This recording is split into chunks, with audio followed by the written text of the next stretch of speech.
The head nurse at UCLA sits me down and she says point blank, UCLA doesn't support women who are pregnant or help them. So it was very crystal clear immediately why there's no pregnant girls on campus, because we were being told point blank, you should have an abortion.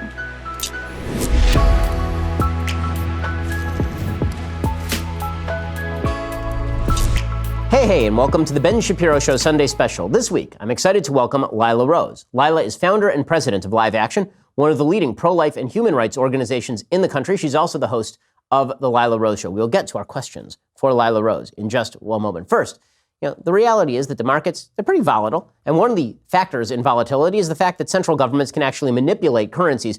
This is one of the reasons why some people are looking into investing into cryptocurrency. I know, crypto, what the hell is it? Basically, it's like an online gold. It's an asset that cannot be manipulated by outside currency manipulators like China. Last week, for example, China devalued its currency and markets tanked. One consequence was that the price of Bitcoin rose. Why? Because Bitcoin can't be manipulated that way. It might be time to seriously consider including some crypto in your portfolio. The best place to trade crypto is eToro. eToro is smart crypto trading made easy. eToro's social trading platform has over 11 million traders and facilitates over $1 trillion in trading volume per year globally. You can access the world's best cryptocurrencies. They've got 15 different coins available. They've got low and transparent fees. You can try before you trade with a virtual portfolio with a $100,000 budget, so you can actually see how the thing works before you spend your own money on it. Never miss a trading trend with charts and pricing alerts as well. Listen, I think that crypto is definitely worth taking a look at, and that's why I'm encouraging you to take a look at it at etoro.com/Shapiro. That's etoro.com/Shapiro, etoro.com/Shapiro. Lila, thanks so much for joining us. Thanks for having me, Ben. So why don't we start off by explaining what Live Action is for folks who are not familiar with the group? Sure. So Live Action is the digital leader right now for the pro-life movement. We reach millions of people every day with pro-life content to educate hearts and minds, both about what abortion is, the violence it does to a baby, and then the beauty of life, motherhood, fatherhood, how good and important it is to fight for life. And we do a lot of investigative reporting of the Planned Parenthood, the abortion industry, and we reach especially young people, so lots of teens, 20s, 30s. So in a second, I want to ask you about some of the specifics that you've done with Live Action. But first, how did you get into this issue in the first place? Because you and I first met when you were maybe 17 and you were working at UCLA and you're working on exposing the abortion industry. But what made you want to get into exposing the abortion industry in the first place? Sure. So it wasn't like just a hobby that I got into. It felt like a calling when I was a teenager, because I learned about abortion as a young girl. I'm from the Bay Area, California, one of 8 kids, and oldest of 5 of them, so the third oldest. And just growing up in that kind of a household, life was very precious, seen as a gift. And then when I found out about abortion, my parents weren't activists, but they were more conservative politically. And I found out about abortion by reading this book that they had in their living room called A Handbook on Abortion by Dr. and Mrs. Wilkie, this old kind of 1980s looking book. And they didn't give it to me. I just found it because I was reading every book in the house at the time. I was very into books. And I just came across facts about what was happening with abortion in America. And I saw photos of a child in the first trimester. So it's amazing how quickly a baby grows. I mean, I'm 3rd trimester right now, but first trimester, tiny, but still by 10 weeks, you have newly formed arms, legs, and tiny newly formed little face. The heart's beating after 3 weeks, brainwaves after 6 weeks. But I saw this image of a child in the first trimester who'd been killed by abortion. And I remember looking at this as a young girl and thinking, what is this? Is this real? Is this happening? I started to do research. I started to ask questions, and I find out that there's 3,000 abortions every day in our country. I start to read up on it. I come across Mother Teresa writing and speaking about it, who becomes a hero to me, and she calls abortion the greatest destroyer of peace, because she says, in a nation where a mother can kill her own child, what is left but for you or for I to kill one another? And just absorbing all of this, Ben, I was deeply moved, and I thought, this is the human rights issue of our day. Not a lot of people are talking about it. Not a lot of people are doing stuff about it, but this is the human rights issue, and I have to do something about it. So as a teenager, my resolution was, I'm going to try to save some lives by educating other people, because by education, I became aware of the problem. And so that led me to, when I got to UCLA, doing investigative reporting, because I thought, again, I have to educate my fellow students here. There's so much misinformation about abortion. It's not even talked about, and when it is talked about, lies are told about the humanity of the child, the risks of abortion. So the rest was history from there. So why don't we talk about some of your early research over at UCLA, the kind of undercover stuff that you were doing, because you really did pioneer this space. I mean, you were doing some of this stuff at the same time that James O'Keefe was doing stuff uncovering Acorn. So this is sort of the early days of undercover conservative citizen journalism. So what exactly was it that you were doing? Sure. So when I got to UCLA, I started a newspaper, a magazine on campus, which was meant to compete with the Daily Bruin, which I wrote a couple op-eds for. I don't know if you ever wrote for them. I did for a year and a half. They throw away a few. I kept submitting pro-life articles, and they only had so much appetite for so many, and maybe they published too. But the point was, it was very pro-abortion. The faculty, the administration, as you may remember, it's all very pro-abortion. I mean, you can't find a pro-life professor on campus. They're going to be pushing their politics in the classroom. And a lot of the students, I thought, were actually more open-minded. They just weren't getting any other information. And this was right when social media was just starting. So YouTube had just launched Facebook. We just had our new UCLA Facebook accounts. And so there was finally a way to get other information out that's not the typical traditional media or the typical, what you're learning in the classroom. And so starting this magazine, I realized I'm going to do independent reporting because no one's talking about what's happening to pregnant students at UCLA because girls were getting pregnant. At our health center, there were over 1,000 pregnancy tests that were done in 1 year, in the last reported year, but I never saw a pregnant girl on campus. Why? What's happening to them?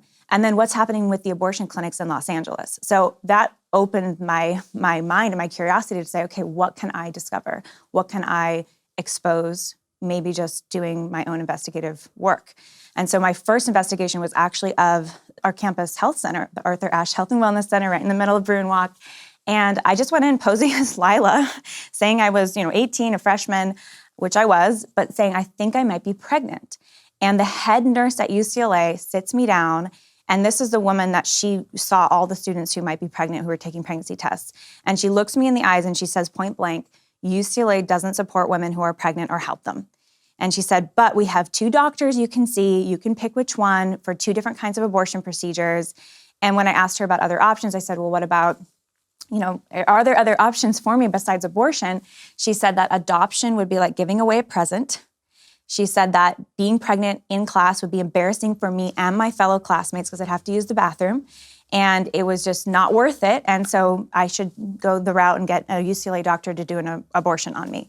So it was very crystal clear immediately why there's no pregnant girls on campus, because despite UCLA being all about your choices and empowerment and women can accomplish anything, we were being told point blank, you should have an abortion. I mean, that is obviously very stunning stuff. And then you proceeded to go undercover at Planned Parenthood. Exactly. Clinics. So why don't you talk about that a little bit? So after the health center and reporting on that in my magazine that we launched called Advocate on campus, we also realized, okay, it's time to look at the abortion clinics in Los Angeles because this is where girls are often being sent. This is where they're going, students are going. And I had done a lot of research and discovered in the practice of abortion, there's a lot of other human rights abuses. So abortion is this ultimate abuse against a child. It's killing a human being in the womb. But it is harmful to the mother, it's harmful to the father, it's harmful to all of our familial bonds, our society. And when abortion clinics are committing these horrific acts against children, they're often not really concerned about the woman either. She becomes a second victim. And I had done research showing how sex abuse victims are often taken, or traffic victims are taken to abortion clinics where the crime that they endured, the assault, the abuse, if they're an underage girl, often it can result in a pregnancy, and then they're taken to this abortion clinic. It's covered up by the clinic instead of the abortion facility reporting it to authorities that they're the way they're required to do by law. And so I came across a study done by Mark Crutcher, this group called Life Dynamics out of Texas, this kind of older guard pro-life group, but they called over 800 Planned Parenthood facilities and found that in over 90% of them, they had a girl posing as an underage girl on the phone, 13 years old. In over 90% of 800 Planned Parenthood clinics at the time, they told who they thought was a 13-year-old girl that they had a don't ask, don't tell policy on sex abuse, meaning she could come in. If she was pregnant, the abuser could even take her and the older boyfriend, and they wouldn't do anything about the abuse. And they wouldn't report it, which they're required by law to do in virtually every state. So reading the stories of actual girls who had been through this, and then they later on sued Planned Parenthood, or there were criminal cases, I was very moved by that. I thought, wow, children are being killed and women are being harmed. So is that happening in LA?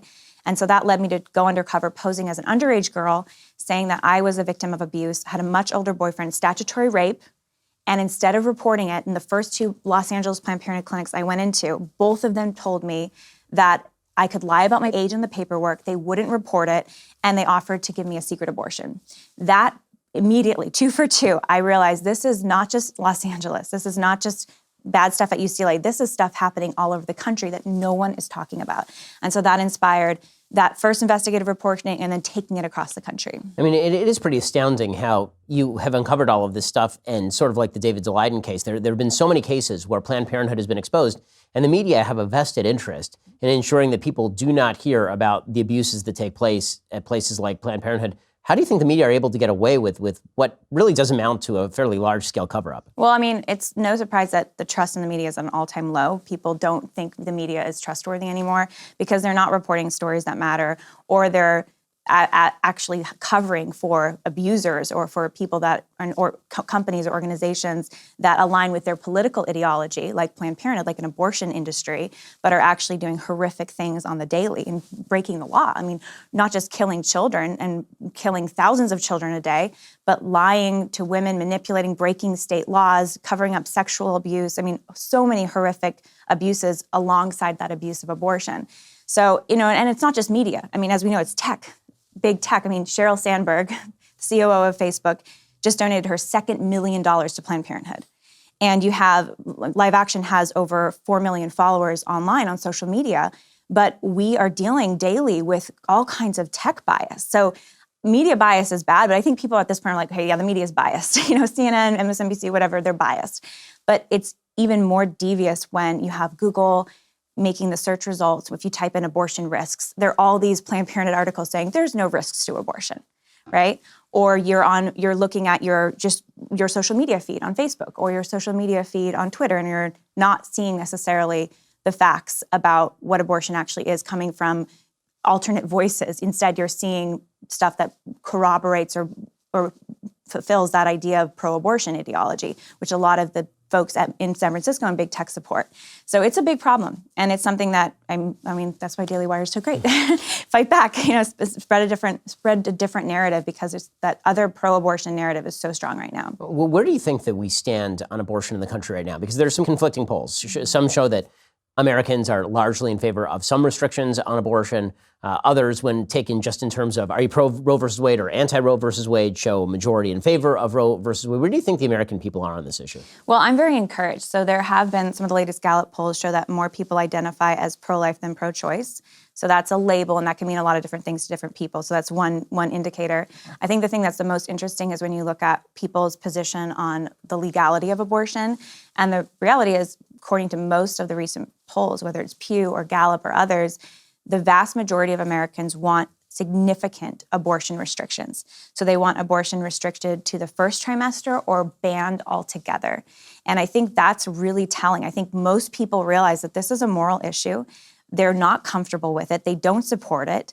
And they don't like that we have it. But they think, oh, we need to compromise, right? Because they don't want to be seen as extreme.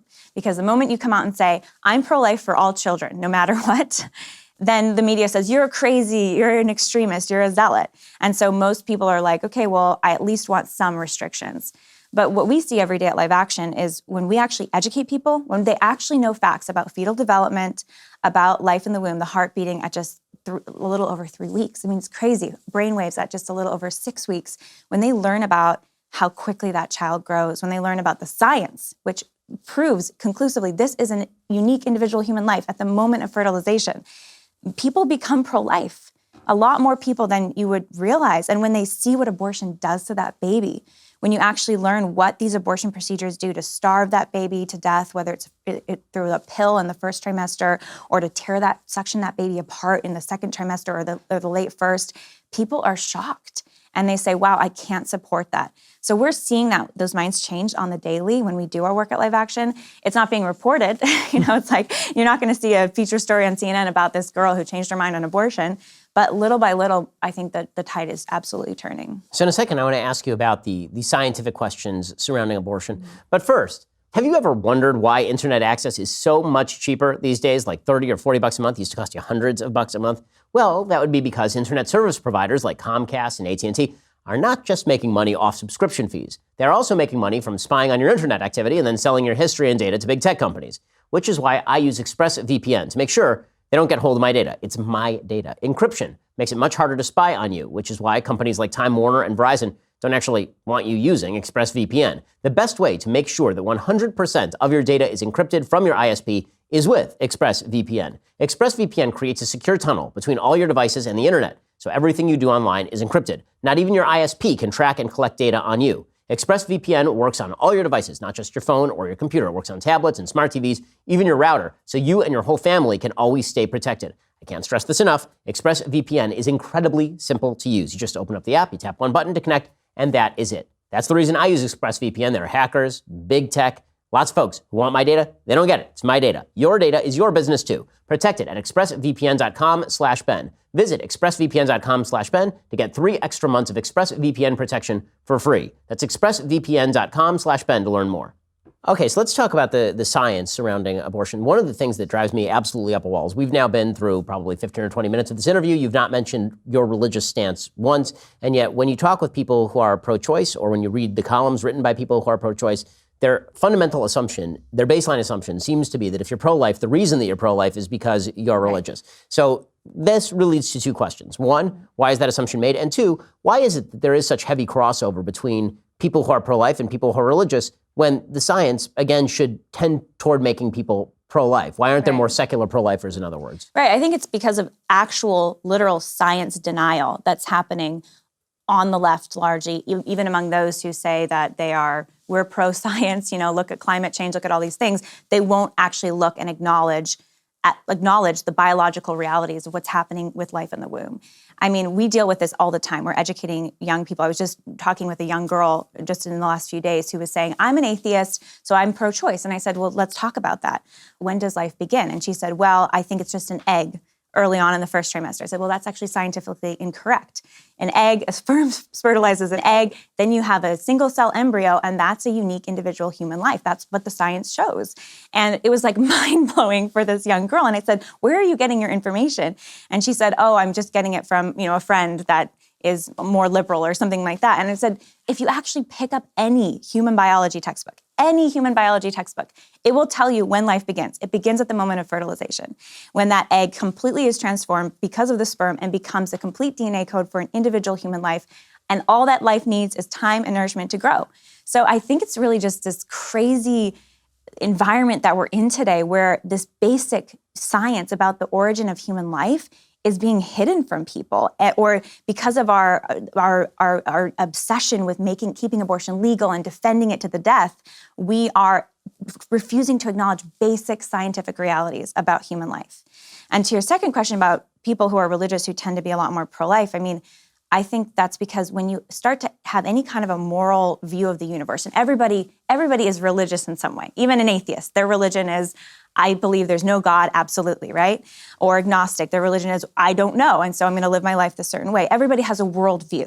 We'll call it religion, call it worldview. It's the way they live their lives. It's the code by which they live. And what is the code by which we will live in our society? If people of most major faiths today are pro-life because they've acknowledged human life has to be precious. Human life has to be valuable. If we don't see the value of every single human life, then all of a sudden we enter into all kinds of injustices and justifications for abuses against human dignity. And that's where human rights abuses, how they happen, because we start to dehumanize one group of the population, whether because of their sex or because of their race or because of their political background or their faith or their size, their level of development, because they're so small, they're in the womb.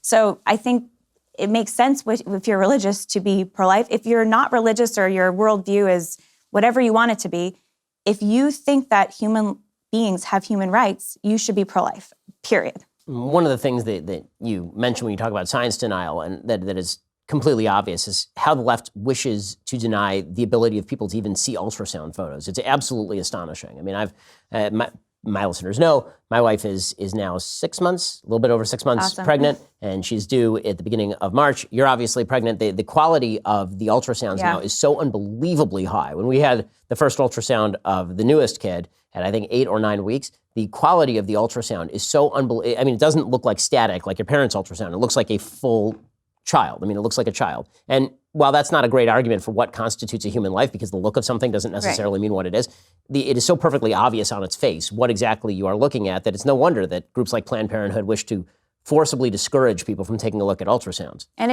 it's even like when you look at miscarriage. I mean, Planned Parenthood's now ex-president, Dr. Leanna Wen, she wrote publicly about a miscarriage that she had. And this was right before she was fired by Planned Parenthood. So this happened over the summer. It was this big hullabaloo. And she's the first doctor in dozens of years that Planned Parenthood allowed to be their head. And then she wasn't pro-abortion enough for them. But she wrote this article talking about the grief she felt after her miscarriage. That same baby, that same age, couldn't be killed legally at Planned Parenthood clinics across the country. And why is the child, you have a baby shower, you're pregnant with a baby, you're expecting a baby, why all of a sudden it's completely illogical? Is it no longer a baby, no longer a life, no longer someone to be grieved just because you don't confer value on it as the parent or the person making the decision? It's not logical. And I think the more people learn about facts about life in the womb, what abortion is, they realize it's not logical. And so to be logical, to be pro-science, to be reasonable, this is a life that deserves protection like you or like I do. So why do you think it is that the left has moved away from what seemed to be a lot safer political ground even 25 years ago, the safe, legal, and rare formulation, the idea that, sure, this is uncomfortable, sure, we're not saying that it's totally morally fine, but at the same time, there are certain people who are in need, and we wouldn't want to make it illegal, and we want to make it safe for them to get an abortion. Why do you think the left has forcibly disabused themselves of this notion? I mean, now you're seeing the full-on celebrate abortion, shout your abortion, light up towers in New York pink, if you're going to legalize abortion up till point of birth. Why do you think the left has made that radical shift? Because it is a politically bewildering shift. One of those formulations is a lot more popular than the other. Yeah, no, I think you're right. And all the Democratic candidates right now, unfortunately, are all pro-abortion. I mean, pretty much through all 9 months. Tulsi Gabbard is like, maybe in the third trimester, there's some babies that we should protect. And then they yell at her. And then they yell at her, exactly. I think there's two things. First of all, the abortion lobby is extremely powerful. Planned Parenthood has been receiving over $500 million in taxpayer money for years and years and years. So they've been receiving multi-billions from the federal government and from state governments.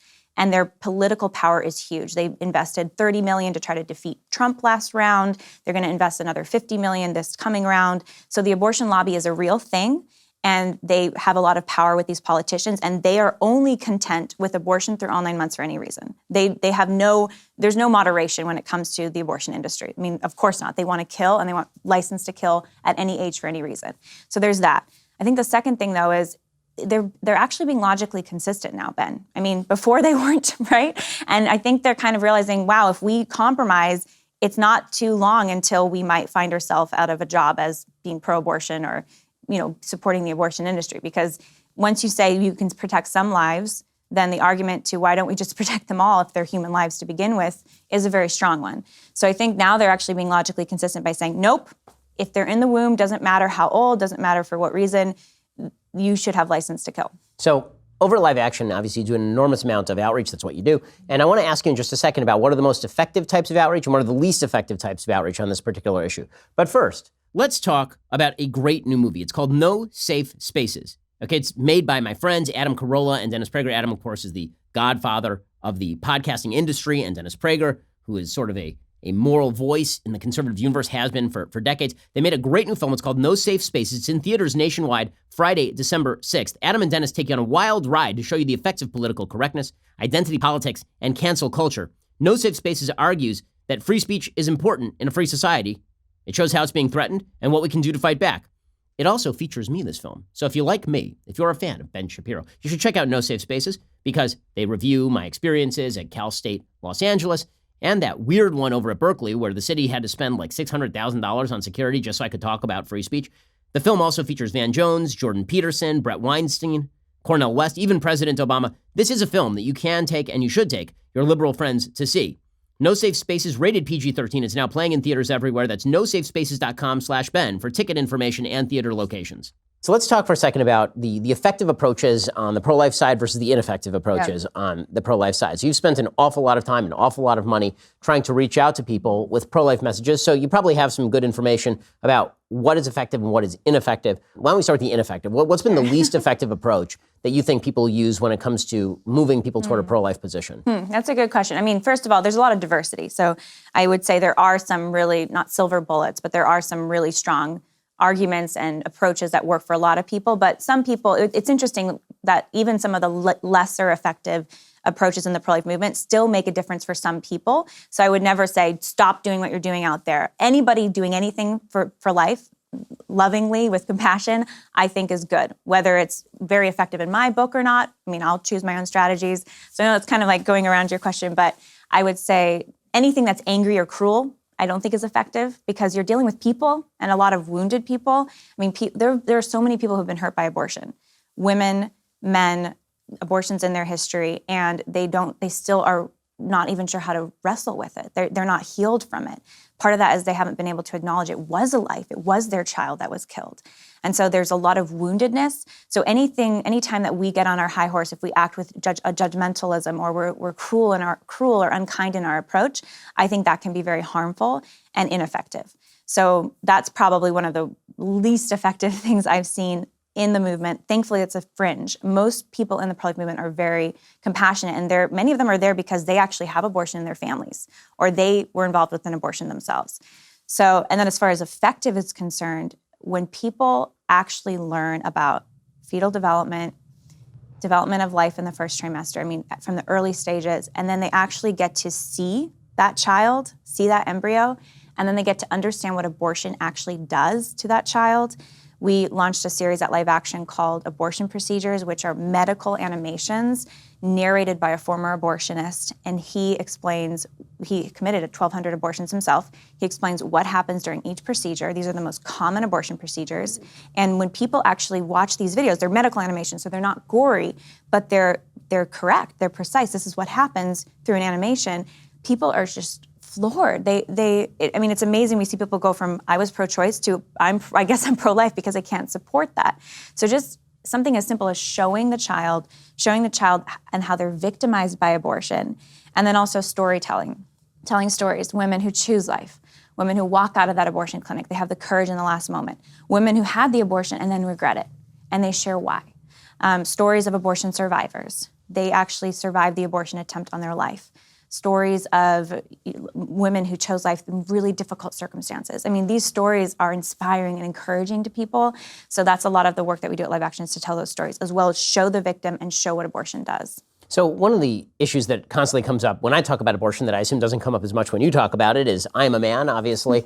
You're a woman. I feel safe assuming your gender since you're currently having a baby. Well, that doesn't do a lot today, actually. That's fair. But with that said, one of the chief arguments that's used by the pro-choice left is the idea that if you're not a woman, you don't get to speak out on this. Of course, if you're a pro-life woman, you also don't get to speak out. But why do you think this has become such a feminist nostrum, that the movement in favor of abortion is a pro-women movement, as opposed to a movement that is dedicated to the destruction of a child? Like, well, why has it become that there is such a supposed gender gap in this area? It's crazy. I mean, you have the sexual revolution, and that happened mid-century, this last century, and then you have the so-called women's rights advocates who were doing important work in the first part of the 20th century. I mean, they were making sure that we were treated equally under the law. They were making sure before that we had the right to vote.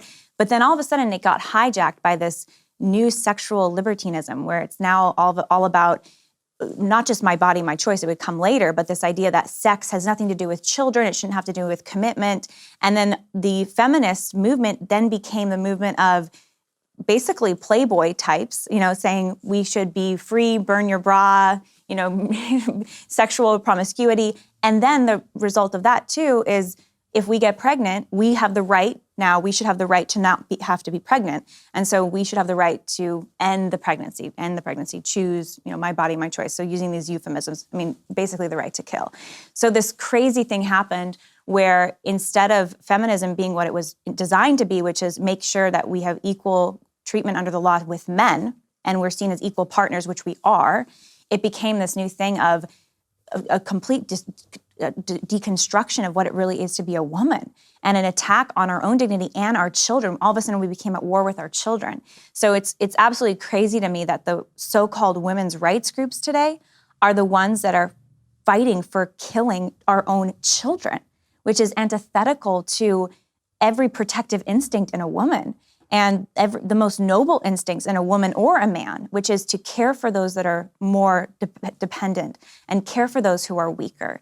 So it's really horrific what has happened. I think deep down it doesn't resonate with people. I mean, deep down I think we're made to love. We're made to see life as precious. We're made to value children, to value sex as something more than just this thing you do whenever you want with whoever, but that it's meant for something beautiful and a lifelong bond. So the anti-messages of the sexual revolution and today's crazy off-the-reservation feminism, which isn't the authentic original feminism, I think people are not really comfortable with it. Deep down, it doesn't resonate. And the more you educate about what true feminism was designed to be and the beauty of motherhood and the dignity of women, you talk about these things, I think it changes it for a lot of people. I mean, that's the part that's astonishing to me. So as I mentioned before, my wife's pregnant. Again, this is baby number 3.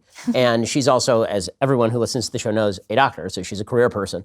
And if you asked her what made her most fulfilled, there is no question which one of those is more important to her. And this is somebody who has spent a decade becoming a doctor so that she can serve other people and have what I think is a pretty important career. And if you ask her which one of being a mother and carrying a child, does that make her feel more fulfilled, or going to a doctor's office and taking care of patients, she will say the former as a woman. Now, as a human being, maybe being a doctor is very fulfilling to her, but I think that for pretty much anybody, being a parent is the most fulfilling thing that you're going to do. It's the most difficult. It's going to be the most fulfilling thing that you do in your life. But beyond that, the reduction of womanhood down to quote unquote personhood is really astonishing because, as I've said before, it's amazing to me why women who have a superpower, right? They have a superpower to create another human being that comes directly from their body and nourish that human being. And to say that that is the least part of what I do, that part doesn't matter at all. The part that I do that matters is working 2,200 billable hours at a law firm or going to medical school, just like the dudes do. Like, all of that's fine, do it, like enjoy. But to take the part of you that is the most unique to your sex and then discard that or treat that as though that is a downside to who you are, it's antithetical to what womanhood is. It's very puzzling. Right, and so much of today's society is saying a woman's value is in what she can achieve, how she can succeed, how she can compete, and the kind of wealth she can generate or the success that she can achieve, or in the way she appears, how attractive she is. When it's really about our relationships. I mean, that is what at the end of life, when you're on your deathbed, it's about who did you love. Who is by your side? How did you serve? How did you give with your life? And that's what we're wired for as human beings. So a lot of the toxic feminism today is pointing us towards basically to choose between, say, no, you can't have family, you can't have kids, you should choose your work first, you should choose your career first, you should choose these other things first. The reality is, though, if you prioritize, and for me, I put God first, husband second, my child will be second, third, will be part of my family, will be second.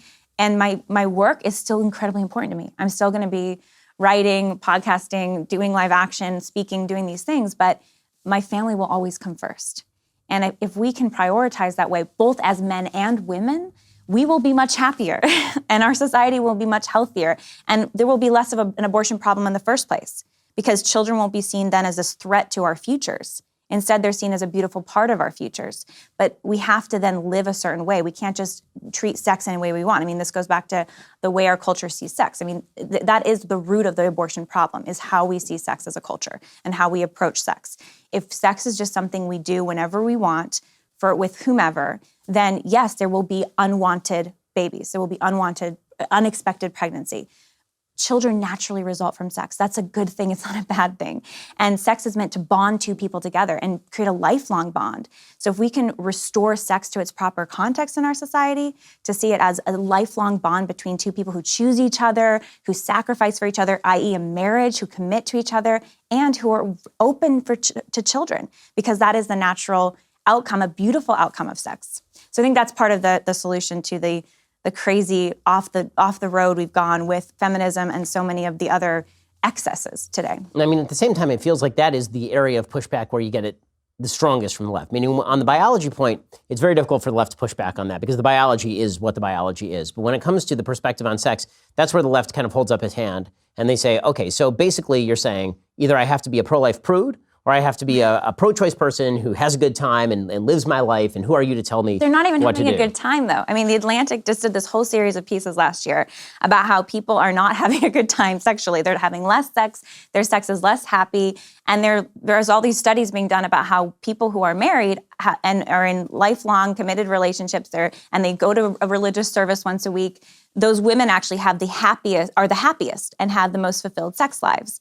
So there's a lot of research, and the research has been around for decades actually, that shows if you want to be happy, if you want to feel fulfilled sexually and in the rest of your life, then you should marry the love of your life, date them, take time to get to know them before having sex with them, commit to them for life, and have a family with them. I mean, it sounds it's not rocket science, but it's seen as so crazy today because there are real forces that are dark forces, I think, in our society, which are ultimately not leading people to happiness. They're leading people to a lot of grief. Well, this is one of the areas where my own prudishness tends to bite me, simply because it's not prudish. Listen, I don't think it's prudish either. I have a very fulfilling, wonderful life with my wife, but the fact is that if you promote the idea of monogamy, and that the ideal, and not everyone's going to meet it, but the ideal is virginity until marriage. And if you don't meet that, so be it. People sin. That's what life is about. But you can start over. I think that's the thing. You don't have to, just because you've lived a certain way in the past, you've had, let's say, 100 sexual partners, whatever.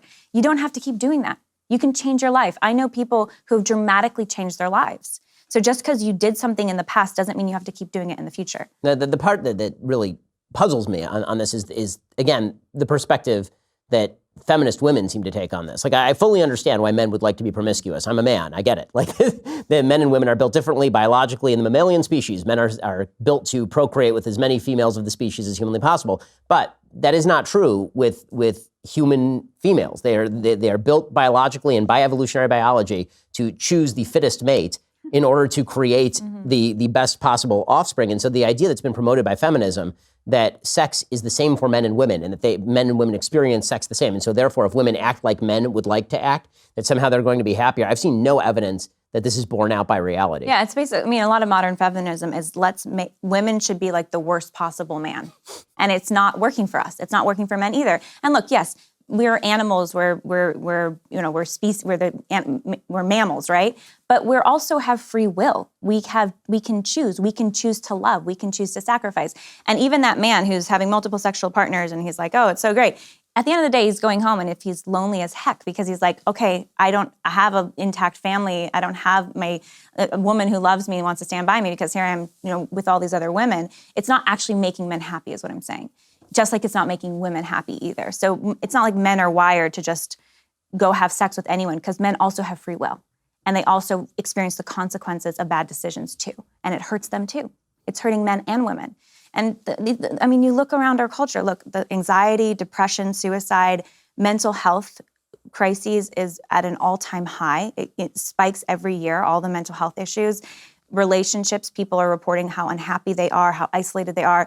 It's not like we're all happy with the way things are. And then you have Me Too. You have the Me Too movement where women are saying, oh my gosh, this whole objectification, sex, have it as at your pleasure, however you want it. That's not making people happy either, because then the excess of that is men mistreating women, and then women saying, wait a minute, hard stop, this is not serving us, and we have the whole Me Too movement. So I think everyone knows deep down this is not working. This whole sexual libertinism is not working, and they are deep down longing for commitment and for belonging. I do wonder whether the movement toward libertinism, despite the fact that, as you say, the polls are showing deep unhappiness in American society, is really rooted as a backlash against religion. That the idea of monogamy and the idea of sexual commitment, because these were so deeply tied into Judeo-Christian values historically, that the backlash to that has led people to embrace positions that are untenable and to stick to those positions, even if those positions make people unhappy, because better that we should stick with the point that Judeo-Christian religion is wrong and fundamentally flawed than to acknowledge that even if I don't believe in the religious aspects of this, maybe they were right on this particular point. Yeah, that's interesting. I think there's absolutely spiritual forces at play. Speaking as a person of faith, I think evil is real. I think Satan is real. I think that the evil wants to just destroy good, destroy love, destroy human beings. And so a lot of the ideologies today that are very destructive in practice, whether it's the pro-abortion ideology or it's this new form of feminism, which is men are, women don't, our motherhood doesn't matter. We can just discard it at will, and we shouldn't value life or value our femininity. I mean, these things I think are extremely, they're evil. There's evil to them. So that language people, I think, are very scared of in our society because we like to think that evil doesn't exist. I mean, it's almost like it's better to pretend that it doesn't exist. It's easier to live life. But until we acknowledge what is right and what is wrong, until we try to live our lives in a way that sees people for the dignity that they have and acknowledge a moral order to the universe, we're going to continue to fall over ourselves and hurt each other as well as ourselves. As long as we're on religion, let's talk a little about your religious background. So what is your religious background? Sure. So I was raised in an evangelical home, Christian, you could say, born again type home. And when I was a teenager, I was not really sure if I identified with that, what my beliefs were. I went on this journey to study world religions and try to understand, okay, is it true that there is a God? Who is God? How should I live my life? What is the meaning of all of this? So I actually took some time to study Judaism. I studied it a little bit, studied different world religions, different world views. Because again, I think everybody has a religion, whether they realize it or not. It's the code by which they live. It's the operating beliefs that inform all their decisions. And I ended up at UCLA, actually, interestingly. I found myself just believing, okay, Christianity, I think, is true. I think Christ, when he said he was the way, the truth, and the life, he was correct. And his sacrifice was necessary because of evil, because of our sin and our woundedness. What do we do to reconcile the fact that God is good and he made creation for good, but there's so much evil? Well, he sent his only son to die for us. So I came to believe that. And then my next question was, okay, how do I live the Christian life? What does it mean to actually be a Christian today? Yes, you can say I believe in Jesus. I believe the Bible is an incredibly, important source of wisdom and it's God's word, but how do I actually live the Christian life? And that brought me into the Catholic Church because after doing a lot of research and study, I saw 2,000 years of church history and apostolic succession, so the practices and the teachings of Christ when he came, which are recorded in the Bible, and then the traditions of the early church, the way they lived, the way they did Eucharist, communion, receiving Jesus' body, blood, soul, and divinity in communion, the way that they did baptism. There's an unbroken line of tradition from the beginning and unbroken line of the priesthood from the beginning, from Christ when he established it, to today, which has been kept by the Catholic Church. So as a student at UCLA, came into the Catholic Church, and it's been an incredible gift and blessing to get to receive Jesus in the Eucharist and to get to be a part of his church. So to shift rather radically, I want to ask you about the legislative strategy that you think that people ought to be pursuing with regard to the pro-life movement. So we've seen a couple of different strategies that have been pursued. One is a sort of gradualist strategy, which is you gradually push back the time that abortion is legal further and further back. So now it's, heartbeat or earlier. And then you've seen these sort of go for broke, let's just ban this thing outright, as you've seen in Georgia, the notion that from point of fertilization, that abortion ought to be illegal. Where do you stand on that strategic conflict, or do you think that it even matters? Well, first of all, the pro-life movement has been doing the kind of secondary steps or the intermediate steps for like 40 plus years, and it hasn't worked. What do we get? We get some of the most extreme abortion extremism that we've seen in decades, like what just happened in New York, them celebrating 9 months abortion through all 9 months, and you still have 8-9 states which are pro-abortion through all 9 months, allowing legal abortion through all 9 months. So that intermediate kind of going halfway has not been working strategically, and I think it's pretty clear why. I mean, in the game of politics, you have the pro-abortion side, which unfortunately is the Democratic Party right now, which is abortion through all 9 months. They're not going to compromise. You don't see Democrats saying, oh, I'll compromise, I'll ban abortion at this stage. That's not happening. And then you have the Republicans, or at least the non-Democrats over here, who are saying, actually, we want legal protection, but they're the ones who are starting off with a compromise. So they're starting off by saying, okay, let's just ban it in the third trimester. Well, they won't even accept the third trimester ban. So why are you bothering moving the goalposts so close to the pro-abortion side? My position is twofold. First of all, stop the taxpayer funding of the abortion industry. I mean, that's a pretty clear no-brainer. We're still funding Planned Parenthood, hundreds of millions of dollars a year.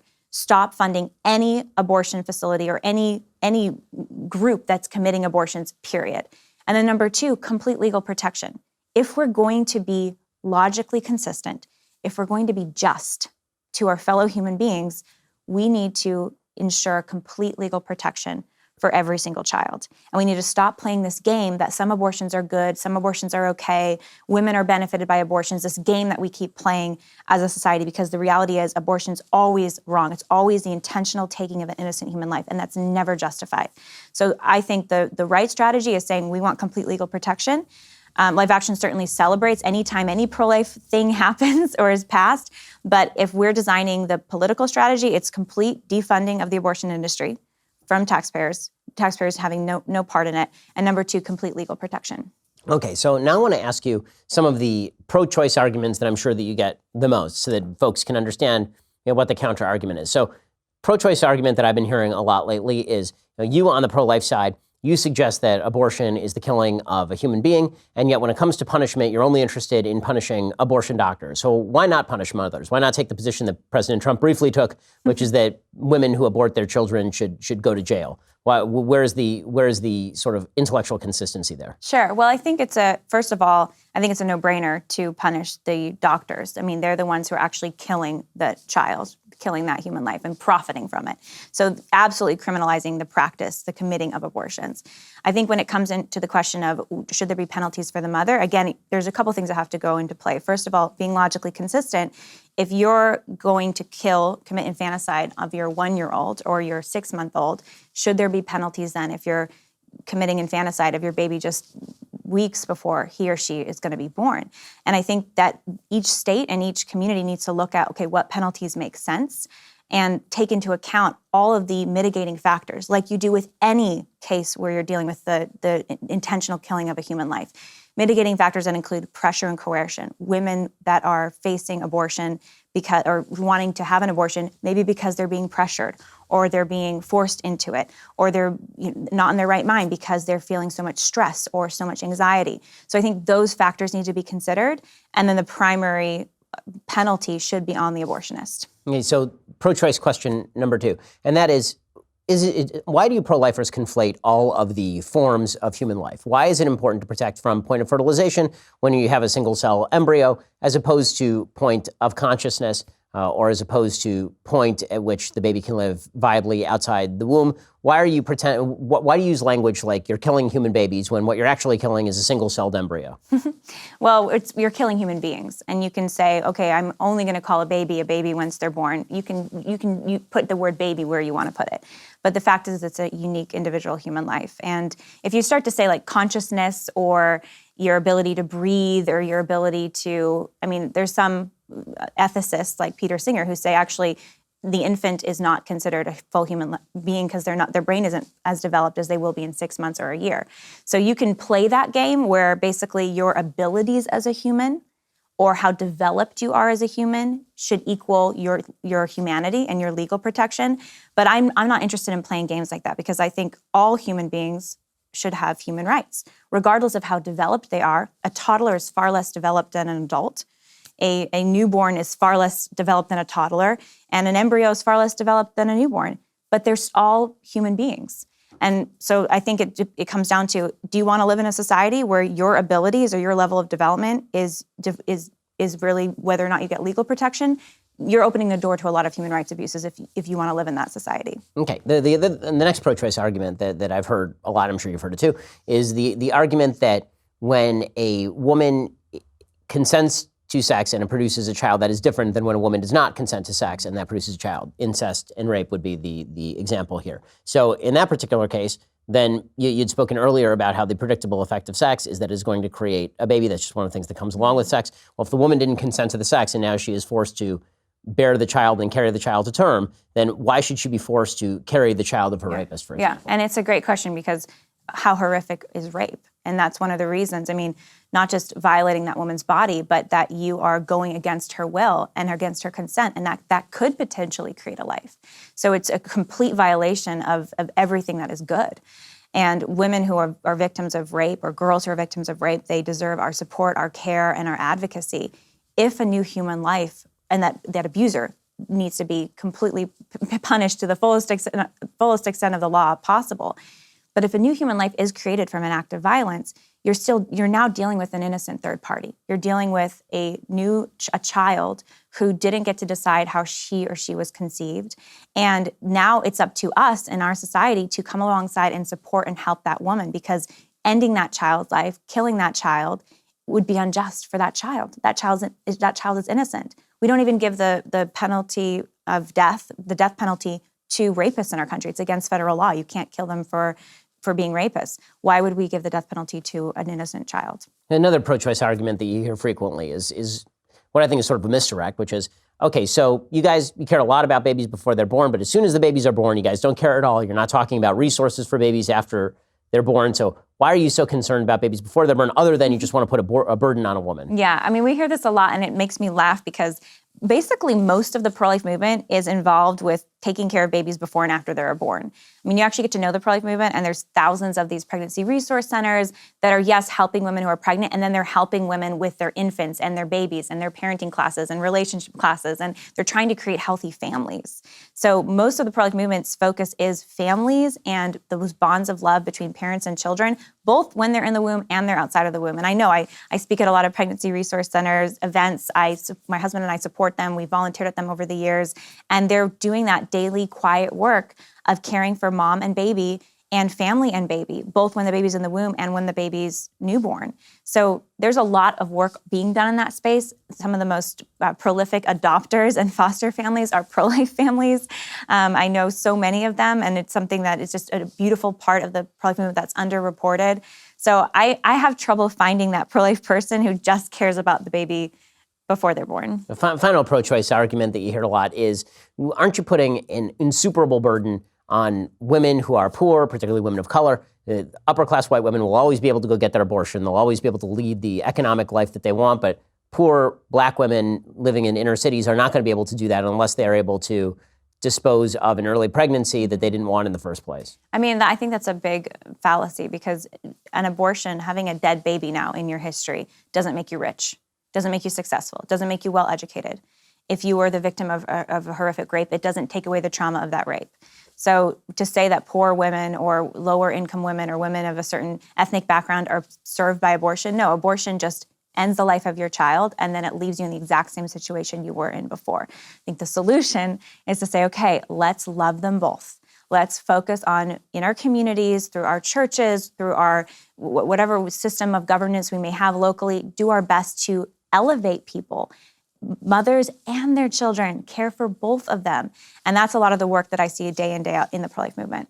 So, number one, I'll ask you relationship advice, even though you don't have a kid yet. And once you have a kid, it's completely going to... You should be giving me the relationship advice. Yeah, get ready. I'm just telling you right now, everything that is good in your life is about to end. A lot of new good things are going to begin, but... It's very pro-life. Listen, I love my kids. They're wonderful. What I always tell people is that the boundaries of happiness and sadness expand based on where you are in your life. So when you are single, basically your happiness, you get up to like a 7, and your sadness, you get down to like a 0, and then you get married and your happiness goes up to like a 10, and your sadness goes down to a negative 10, because if something bad happens to your spouse, then you feel that also, so you've doubled your opportunity for risk. And then once you have children, all limits are removed on both ends. The happiest things that will ever happen to you are things that happen with your kids. The worst things that will ever happen to you are things that happen with your children. So I'm sort of asking you for relationship advice before you've experienced the full gamut of the relationship.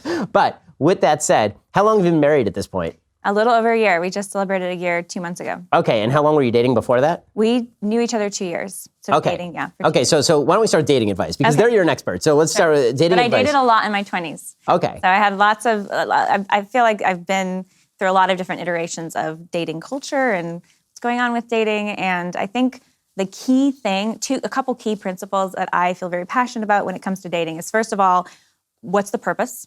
I think a lot of people today, they don't have a clear end in sight with dating. It's kind of like a cultural thing that they do, and then it becomes maybe hooking up, or it just kind of becomes this almost side part of their life that's not really focused. Are you dating because you actually want to prepare to be in a family, to have a spouse? Are you looking for someone that you would actually want to raise a family with and be a lifelong partner to?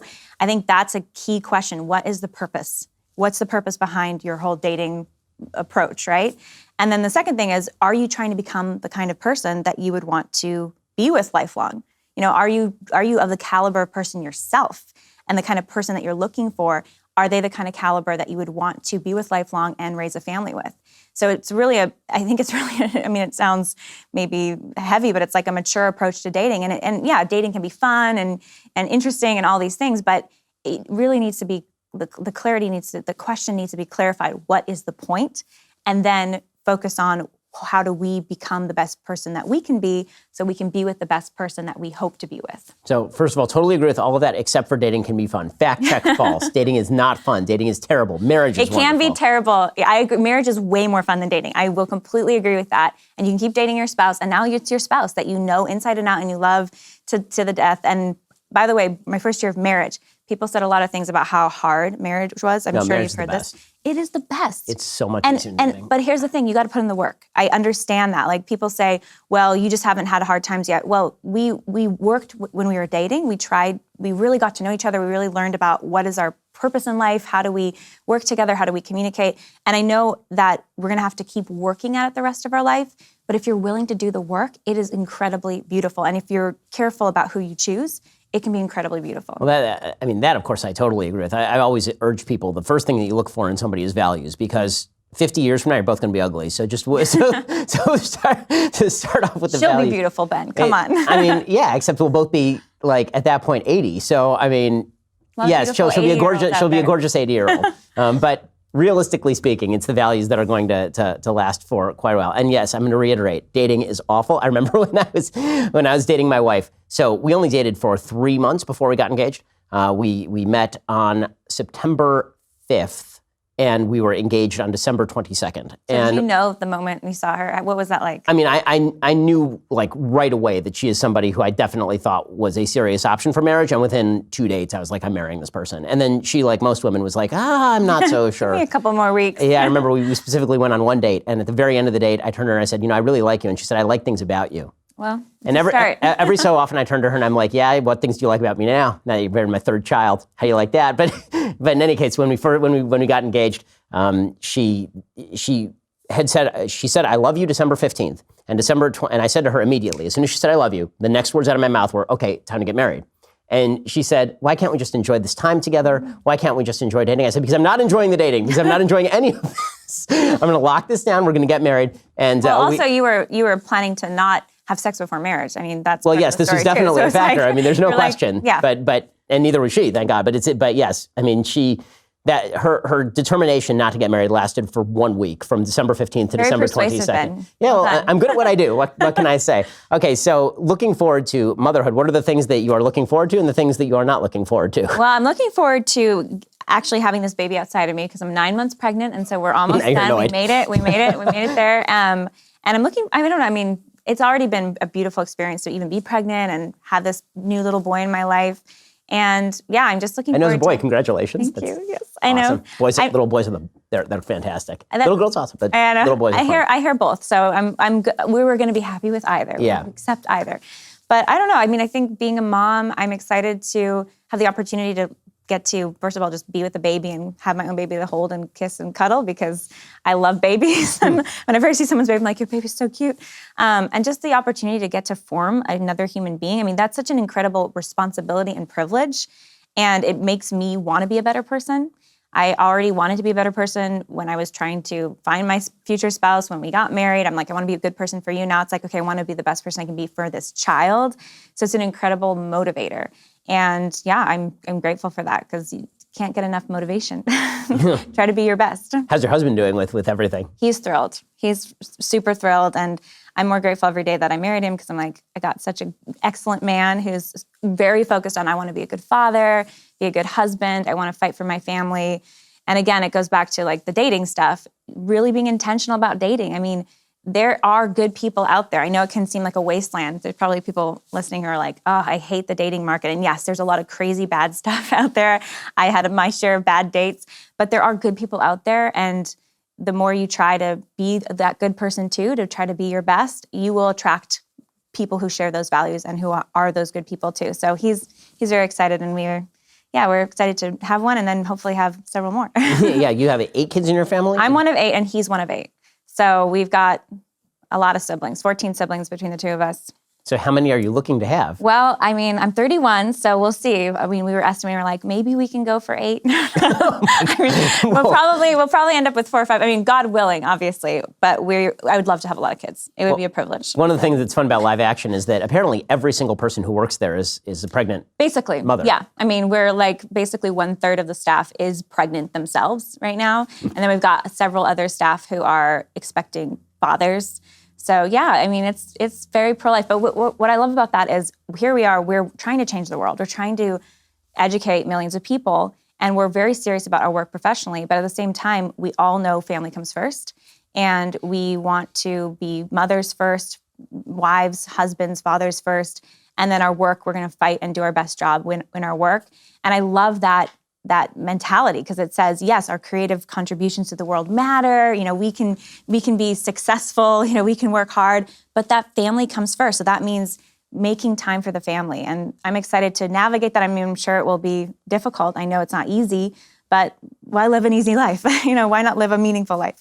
So getting back to Live Action for just 1 second. So what do you think is the trajectory for Live Action? So when I first met you, it was just in its nascent stage. Now it's become a fairly large organization. Right. So what do you think is the trajectory over the next few years? Sure. So the trajectory of Live Action is to continue to lead an increasingly global movement to get people of every background, every country to be pro-life, and to live that pro-life ethic in their lives personally and as well as politically, to take it to if they can vote, take it to the voting booth, if they can change public policy, make their countries pro-life too. So the way we do that is through mostly digital outreach and then activism.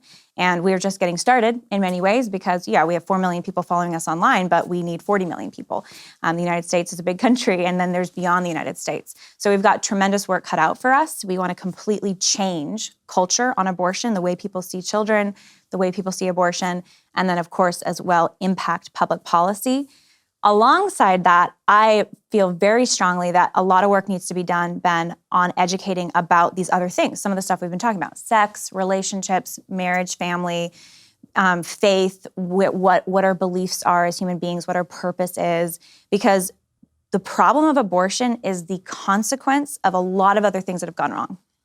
We don't have almost 1 million abortions in this country because of some random happenstance. It's because a lot of other things have broken down in our relationships with each other, in our families, in the way we see even ourselves and our own value.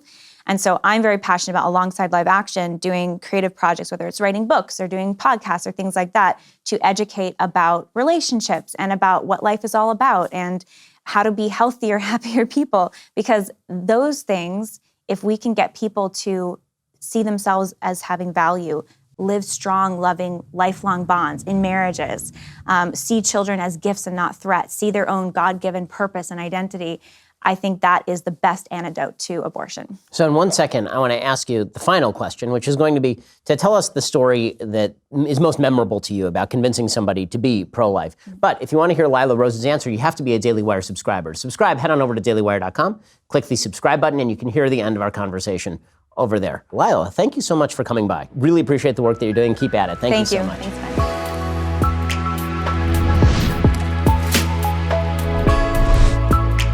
The Ben Shapiro Show Sunday Special is directed by Mathis Glover and produced by Jonathan Hay. Executive producer, Jeremy Boring. Associate producer, Colton Haas.